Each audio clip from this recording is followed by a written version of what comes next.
Hey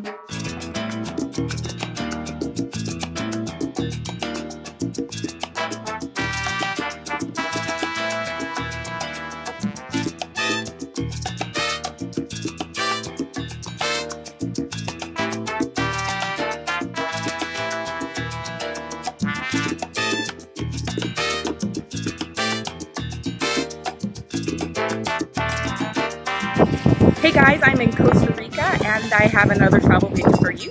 Enjoy! Costa Rica is one of those places that often comes up, especially around the holidays, as a great destination getaway.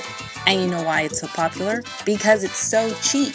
But if you're not feeling up for the adventure of driving 3 hours to the top of a volcano and then going down to the beach 3 hours the next day, then there are other ways to book a cheap flight. Here are 5 tips to booking a cheap flight. Let's first start with a myth buster.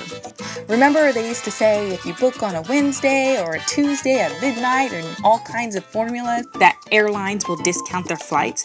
Well, kind of. This online world has made the market fluid, so prices change randomly. In fact, it's more likely dependent on supply and demand, the rules to economics, right? And the bottom line is that airlines want to fill up their seats on all their flights. Have you been on a plane lately? Every single flight I've been on lately has been full. There are fewer planes en route, and that also makes upgrades a little more scarce as well. But that's a different topic.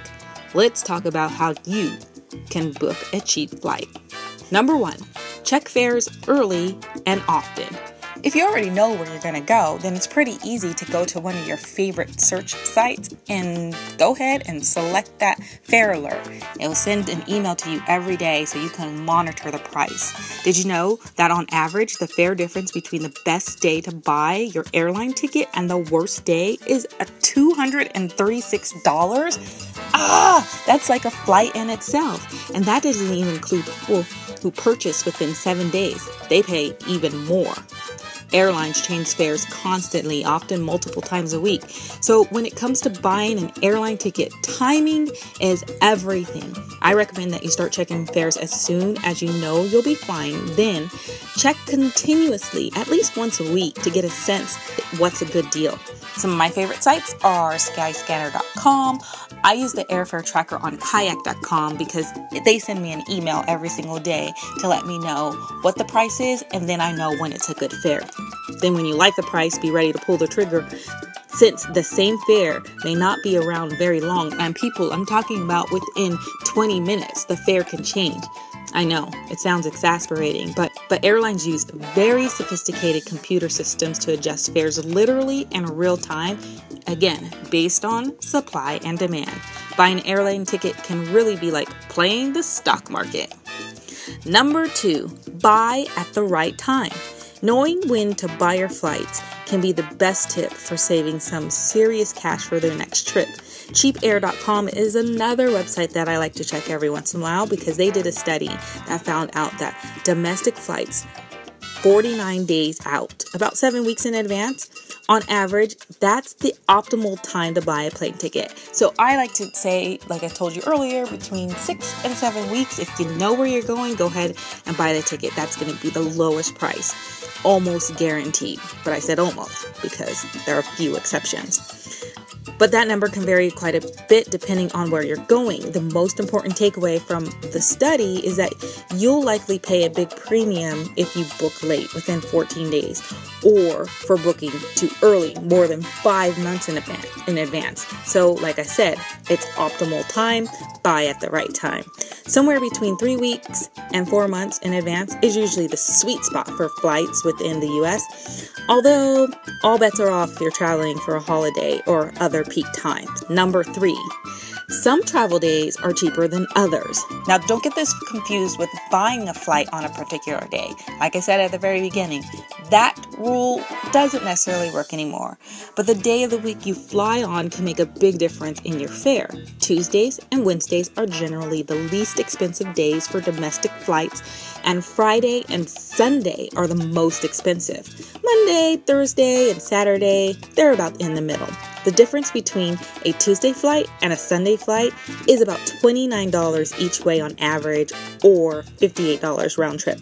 If you're traveling for the weekend, consider Saturday to Monday, or Tuesday instead of a Thursday or Friday to Sunday trip. And if you're traveling for a full week, Tuesday to Tuesday or Wednesday to Wednesday, well, you're in the sweet spot there. More generally, if you're willing to be flexible, check a bunch of alternate dates around the same time period, because you'll never know when there might be one combination of dates that has a fare a lot lower than the dates around it. Number 4, mix and match airlines to get the cheapest flight. I know, this sounds like way too much work, but cheapair.com features a mix and match category that essentially lets you combine 2 one-way fares that may or may not be on the same airline to form a round trip. This is also called hacker fares. So if you Google hacker fares, other websites have caught on to this trend. I know kayak.com automatically does it for you anyways. Mix and match options come in handy when, number 1, either the best possible fare on the itinerary requires travel on one airline going out and another airline coming back, or number 2, the airline with the most convenient outbound flight doesn't have a convenient return flight, or vice versa. And number 5, check alternate airports. If there is more than one airport near your origin or destination city, then check them both. And if there's some other airport that is like a half an hour, 45 minutes, or even an hour drive away, check them too. The more options you have in terms of airports and travel dates, the more likely you'll find what may be one of the last discount seats to where you're going. Some websites automatically check nearby airports for you. There's a little check mark at the bottom of the search engine that says check alternate airports. Here's some cool examples. If you're going to San Francisco, then there's an Oakland airport, Miami, Fort Lauderdale, New York, Newark. So today's adventures took me to a volcano, a rainforest, and the beach all in one day, and I'm pretty exhausted. But in the meantime, I hope you enjoyed that travel video. See ya!